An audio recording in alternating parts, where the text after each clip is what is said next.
Hello everyone and welcome to devlog 1 for Vertical Shift. In today's video I'm going to talk about the evolution of map design in Vertical Shift and how it has changed over time.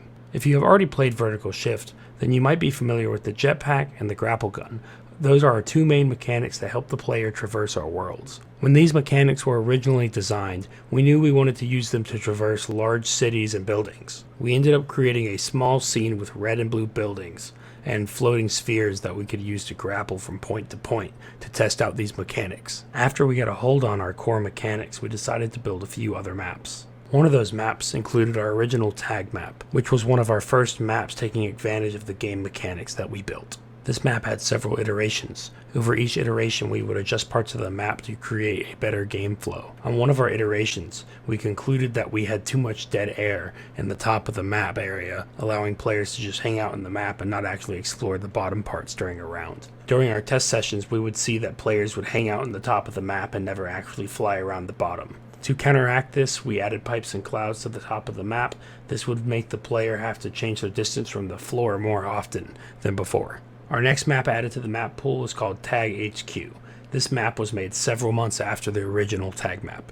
When designing this map, we took it more from a competitive standpoint. At first, we wanted the map to be semi-symmetrical, giving teams 4 lanes to choose from: left flank, right flank, down mid, and upper mid. However, after play sessions, we decided it would be best for the players if the map was as symmetrical as possible. The 4 lanes allowed the teams to come up with strategies they could use to outdo the other players.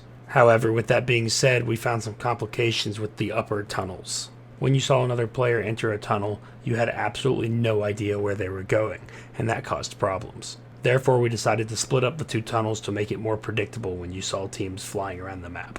As more iterations went on with the map, we learned that players really liked the floating pipes and the vertical poles that would allow them to change their direction quickly. With that knowledge, we designed map 3, Tag Bowl. This map, being about 2/3 the size of the original HQ map, utilized a lot more vertical and horizontal poles that the player could swing from, going up and down and side to side.